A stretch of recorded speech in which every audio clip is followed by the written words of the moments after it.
The B-Wing was one of the most feared bombers in the arsenal of the Rebel Alliance. From the early days before the Battle of Yavin to the very end of the Galactic Civil War, it was present at nearly every major space battle. Today we'll take a look at its history and its design. I'm Colin, and this is Sci-Fi Deep Dive.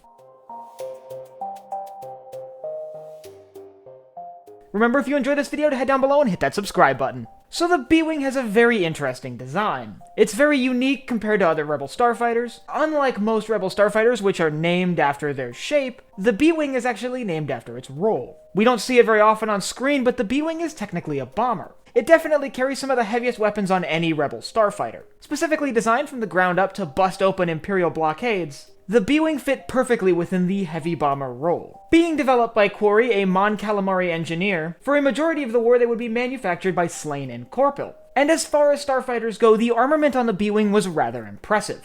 With 3 ion cannons and 8 laser cannons, it was remarkably capable when it comes to destroying or disabling other vessels. On top of that, like most Rebel starfighters, it does also have a pair of proton torpedo launchers, as well as the ability to carry a large number of laser-guided bombs. This made it perfect for assaulting large Imperial fleets, and particularly for breaking Imperial blockades, which it was designed for from the beginning. We know that some of the early prototypes of the vessel sported a very unique weapon system, a high-powered laser able to basically cut large Imperial ships in half. For example, we see it easily shredding things like Arquitens-class light cruisers. While it was first used during the very early days of the Rebel Alliance, we see it being used by members of the Phoenix Cell to assault an Imperial blockade, it really wouldn't come into wide use until after the Battle of Yavin, where it would play roles in some of the major engagements during the later years of the Galactic Civil War. For example, we see them used very prominently at the Battle of Endor. During the Battle of Endor, we know a squadron of B-Wings known as Blade Squadron was able to destroy a Star Destroyer known as the Devastator. This is significant because the Devastator was at one point Darth Vader's flagship. That is in fact the same Star Destroyer we see at the beginning of A New Hope. And we know in between the Battle of Endor and the Battle of Jakku, they would be present at nearly every major space battle.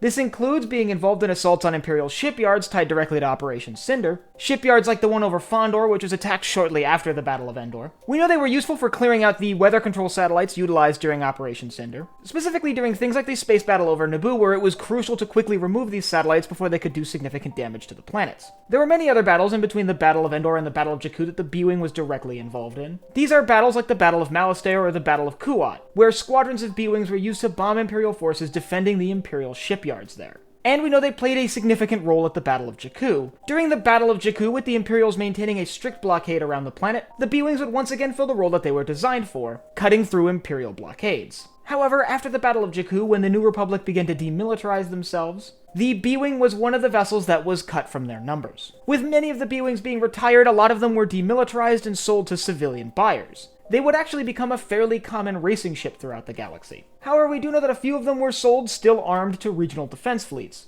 and a few of these armed B-Wings would still be present at the time of the Battle of Exegol. We do know that the B-Wing did in fact have a successor. By the time of the Battle of Starkiller Base, the Resistance was using their own version of the B-Wing, which does appear to be a completely different vessel. This would imply that there was a next-generation B-Wing produced, although it doesn't appear like it was utilized in any significant numbers by any major factions. However, we do see some components of these vessels modified into shuttles, and they did play a significant role at the Battle of Exegol. Ultimately, the B-Wing is one of the most unique fighters that we see on screen in Star Wars. Its interesting shape, and especially the way it folds to land, make it one of the most unique starfighters within Star Wars. Combine that with its interesting history, where it was designed basically by one Mon Calamari just tinkering with spare parts, and the role it played during the entire latter half of the Galactic Civil War, and you have a ship with a very interesting and very unique design and a very fascinating history. I'm glad to finally see the B-Wing join the ranks of the other fighters within Star Wars squadrons. If you want to learn more about the history and design of some of the fighters that you can fly in that game, I'll leave a link up here to an entire playlist of videos I have on these starfighters you can fly in Star Wars squadrons. And I want you to let me know down in the comments whether you think the B-Wing was a more capable and more functional bomber than the Y-Wing. They're both utilized by the Rebel Alliance, and they both fill the bomber role. And last but not least, if you enjoyed this video, head down below, hit the like button, the subscribe button, and the bell icon so you get notified when I upload new videos. So for Sci-Fi Deep Dive, I'm Colin, and I will see you next time.